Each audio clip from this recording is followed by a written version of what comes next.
are you doing during these wild times? Anyway, in this video, what I really want to talk about is why feminine energy will help you be a better communicator. No matter what gender you are, if you can implement more feminine energy into the way that you communicate at work, with your closest peeps, with your intimate partner, with your family members, with your siblings, it doesn't matter. When you learn what I call heart talk, it will rock your world and transform your life, and you're going to feel what I call warm and fuzzy inside, because I'll tell you, what we have out there is a chronic case of head talk. You see, feminine energy makes communicating easier because feminine energy holds relationship as sacred. So when was the last time you really felt nurtured? When was the last time you felt listened to? When was the last time you felt really considered? I mean, do you feel heard and understood, whether that's at work, in your relationships, or really out in the world? There's a lot of disconnect going on right now, and it's important for you to gain these skills so as to survive these times. You know, when we look back, in hindsight's 2020. So how do you really want to get through 2020? Do you want to look back and say, wow, I created a deeper level of awareness and understanding that I never dreamed possible? Or do you want to look back and say, wow, my relationships have been just ripped apart? Hindsight's 2020, and now I need to repair them. So do you want to spend 2021 in damage control, or do you want to spend 2021 in deeper connection and aliveness? All right. So this idea of feminine energy, implementing that no matter what gender you are into your communication style, is really important. It's about kindness. It's about consideration. It's about helping yourself and others be heard and understood. It's a nurturing way of navigating relationship. And it can also be in the workplace. You see, this applies. The interesting part is that we were raised in, I'm just going to say it, dysfunctional families, all of us. I had a great family, but we're talking from our heads and don't even know it. Don't even know it. What are examples? Well, we're talking very masculine. Have a nice day. That's the first thing that comes up. Have a nice day. We don't say, and it's a matter of really changing the words that come out of our mouths. Have a nice day. It's like we're telling the person what to do. I wish for you a really beautiful day. And I wish for you that after this live is really going to support you. I wish for you that after this live that you get something from me, a pearl of wisdom that you can actually implement today. So let's talk about it. Maybe in your communication you have been, he said he was going to call and he didn't call. Or maybe you were just yelled at. Maybe you're in the midst of silent treatment with somebody right now. Maybe one of your closest relationships have been ripped apart because of everything that we're going through in the world. That's very common. Maybe you're a masker and the person you love is a no masker. Or maybe you're a no masker and the person you love is a masker. Or maybe you're a masker and the person that you're working with is a no masker, or vice versa. It actually really doesn't even matter. It's about learning how to get out of our heads in these situations and start dropping down into our heart so we can really connect on a heart level. And you know what that is? I can teach you all these techniques, but what's the beautiful thing about heart talk is that it's a vibrational frequency. It's a vibrational awareness. So yes, you really need to become aware of the words that you're using with others and really understand the difference between head talk and heart talk. So let me go over just a few. So think about this. We have a bunch of heads walking around. We need analysis, statistics. We are a thinking being. And during these times, what's happening is we are needing to needing to stop just being thinking beings and start being feeling beings. But you see, we were told that feeling is bad. Oh, you're not supposed to have, a bad, oh, don't feel bad. Here's a lollipop. We were taught not to feel bad. That's a bad thing to feel bad. Or we were even taught those sexual feelings are bad, right? These are all natural. As a matter of fact, that's our power. That's our guidance system.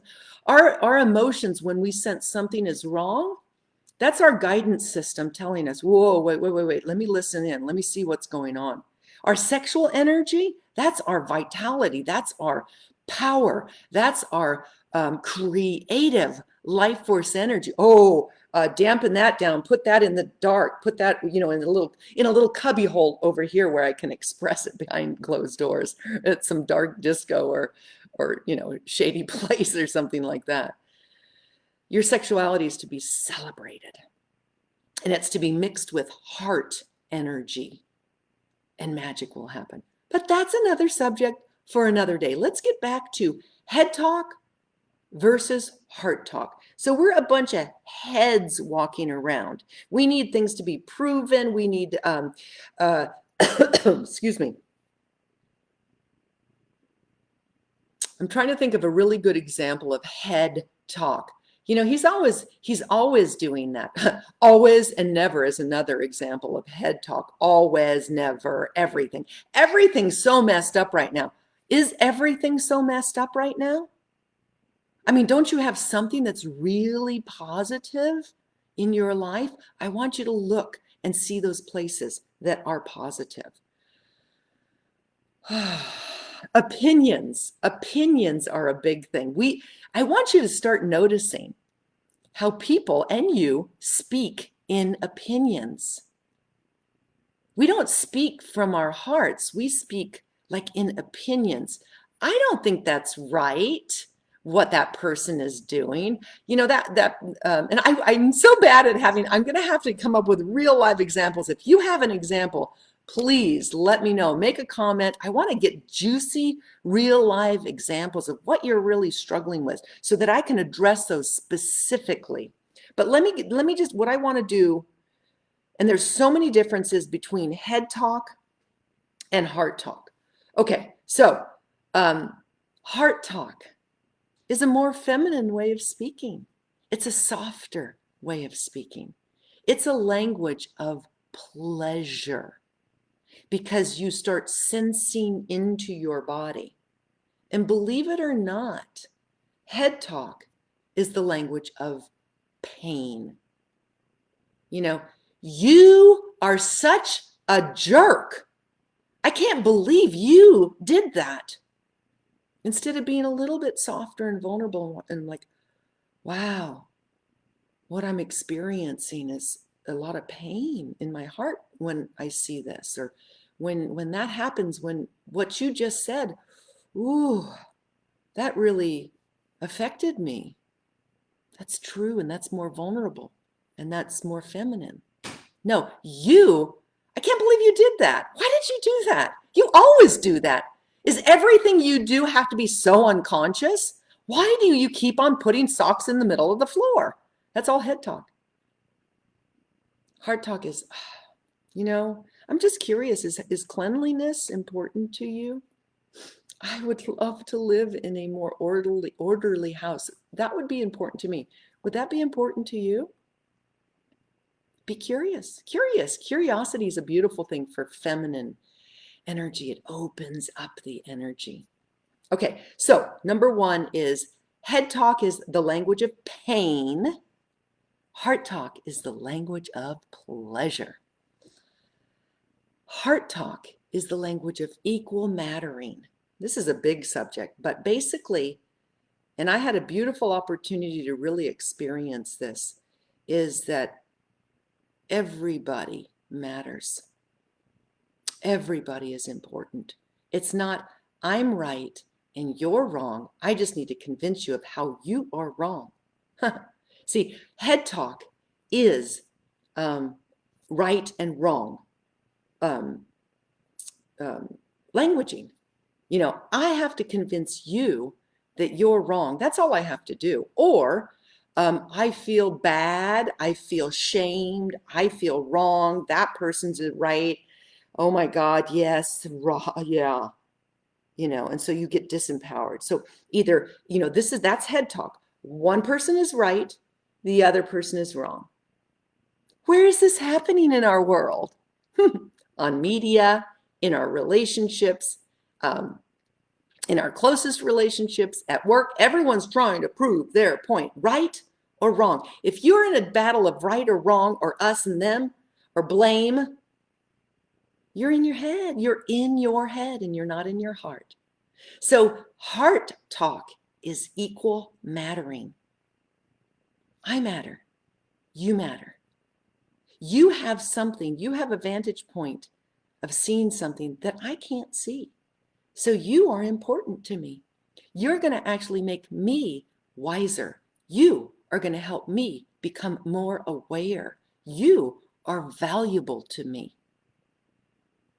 That is heart talk. So for that very reason, heart talk is life affirming. When people start validating each other, not for their opinions, but for being human and for, okay, I hear you. I hear your point of view. And when people feel heard, maybe not even understood, but just heard and held space for, magic happens. Your life force opens. You feel safe. I recently had a fellow that was in lockdown for a long time, and we spent a lot of time talking, and I really just held space for him. And I got a bigger perspective on what's happening just from his point of view. I didn't agree with it, but I understood actually why he was thinking what he was thinking. And it for me, it was more valuable for me to give a person a space to open their body and their heart rather than proving my point. There was more magic in that connection for me. There was more juiciness. I came away more alive for me, and I'm sure he did too. So that's heart talk. What is head talk? It's life robbing.